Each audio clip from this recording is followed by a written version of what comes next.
Ninka, one of the youngest teamkeena, Mahad Yare. Abis and I, we coach this team together.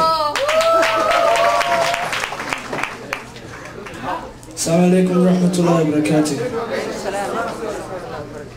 If there is anyone out here who still doubts the power of the Somalian kids, who still wonders if Somalian kids would ever be successful, who still questions if Somalian kids would ever become scientists, doctors, lawyers, engineers, politicians, or even the first black Prime Minister of Canada.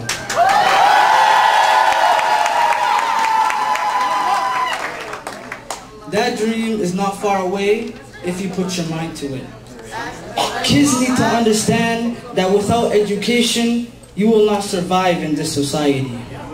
In order for this message to get through to young Somali youths, they need 3 essential keys to succeed. Those keys are the support from the parents, maximum effort from the kids, and to follow our religion of Islam.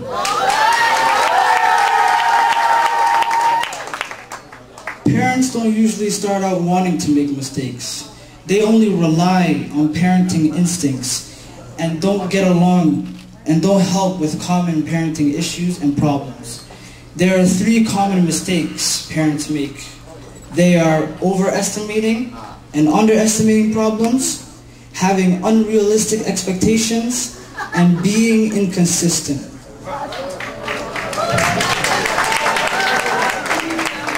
Overestimating or underestimating problems, for example, is if a 5-year-old gives you attitude and you get really mad, then that means you're overestimating the problem, because at that age, they don't understand that attitude is rude and unnecessary.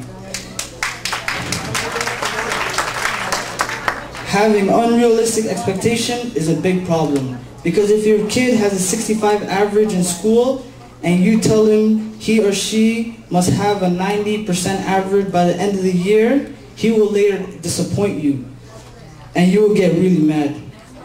Parents need to slowly increase the expectations. For example, instead of reaching a 90%, allow them to reach a 75%, because that is more reasonable.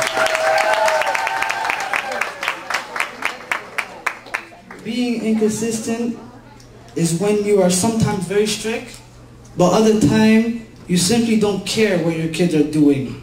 If you are inconsistent parents, your kids will have a hard time knowing what is expected of them and how to act. Kids need to understand that being cool or popular in school isn't important. The only thing that is important when they are at school is to benefit from the education teachers there are giving them. I remember when I was in grade 6, I thought school was nothing and it didn't matter. I thought it was something everybody had to do because the government made it mandatory. But one day when I was entering grade 8, my father told me that if you weren't good at school, you will never live life happy and you will end up on the streets. So basically, what I'm trying to say is for the kids to be good in school, for the parents to help them with their homework and remind them that school is very important, and to pray 5 times a day so that we can show the world Somalian people are capable of doing anything.